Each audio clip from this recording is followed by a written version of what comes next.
More about this from Chris Wallace, the anchor of Fox News Sunday. Chris, I want to start with the leak that came out of a session that was supposed to be private secret with Hope Hicks. And you heard Josh Holmes talking about it. Why are we seeing this? Well, I mean, that's almost a rhetorical question because people are trying to score political points. This was clearly an effort by some of the Democrats in this closed session of the House Intelligence Committee who wanted to embarrass Hope Hicks and indirectly thereby to embarrass the president. And according to Pete King, who's a member of the House Intelligence Committee, he said that this has been completely misportrayed, that the Democrats were asking questions about, have you ever misled anybody? And she's, well, have I told white lies, I suppose, but I've never said anything in terms of the Russia investigation that wasn't entirely the truth. And it's subsequently been explained that, for instance, if the president didn't want to meet with somebody, instead of saying, well, the president doesn't want to meet with you, she'd say he's too busy. It's almost like when your wife asks, does this dress make me look fat? Oh, you know, you have an answer in that. And Lorraine, I promise you the dress does not make you look fat. I'm not in any way insuinating it does. This show just took a cartwheel. Yes, exactly. But in other words, sorry, Lorraine. And look, honestly, this is a president who hasn't always been bothered by the facts. I mean, remember day one of his administration when he sent somebody out to say that it was the biggest crowd that had ever been there for an inauguration.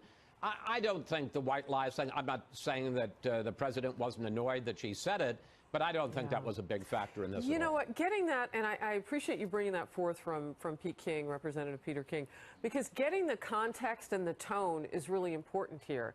And so the question becomes, why would Democrats, if they're trying to make a political play with this, ever think that anybody would ever tell them the truth again?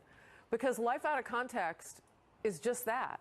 Let's move on. Let's talk a little bit, if we can, about where Jared Kushner is. This has been an interesting week because you saw a downgrade in his security clearance and now a deeper dive into finances for his companies.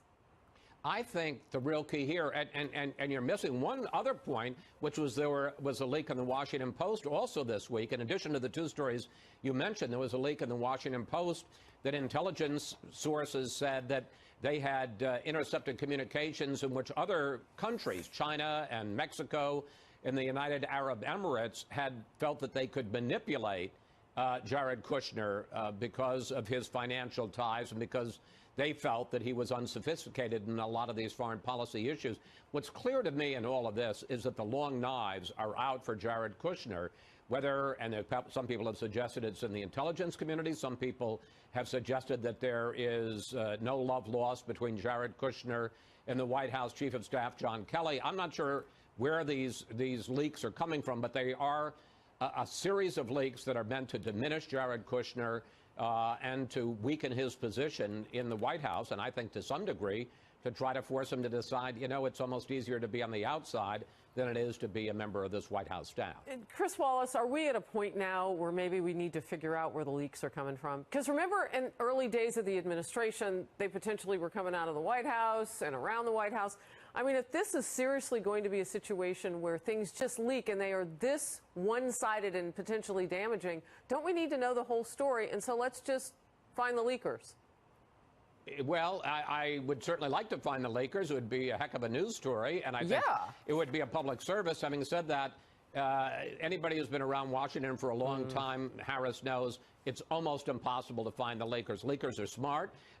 They have people in the media who want the information and don't want to give up their sources. And Lord knows we've done that too. You've gotten leaks, I've gotten leaks, and I don't give up my sources because you want people to continue to talk to you. And the result is very, very seldom do we ever find out who these leaks are coming from. But it's clear that there is a series of leaks, and does it make it harder for people to just do their business in this town? Absolutely. You know, I would say, just for the sake of us having a conversation that everybody can kind of peer into when it comes to journalism versus politics, when we find out information, we balance that along with do no harm. And there are a lot of things journalistically that we're thinking of. When you have politicians leaking out of a closed-door hearing, meeting, investigation, that's potentially really bad for what we have in this country, national security, you know, all sorts of issues. It's different. But I hear what you're saying. I understand Fox News Sunday this weekend has a very special guest. We do. We're going to be covering all the serious stuff, obviously. Guns, well, I'll get right to it. There she is herself, Dolly Parton, at the Library of Congress. And if you look at that delighted look on my face, she is, I'd never met her before. She is Dolly Parton. And what you see is what you get. The little girl from the eastern Tennessee, the Smoky Mountains, who has a fabulous program. She has given away for free 100 million books to young people between the ages of when their birth and 5 years old, all around the country and the world. We talked to her on Sunday. And she even sings for us. I don't know. Do you know Dolly Parton? I'd never met her before. I've interviewed her a couple of times. I met her also in Branson, Missouri. And, yeah, she's a very special lady. She's got a big heart and a great style about her, too. I'm sure it was loads of fun. We'll watch for it, as everybody else will. Fox News Sunday, a little special treat. Chris Wallace, thank you very much.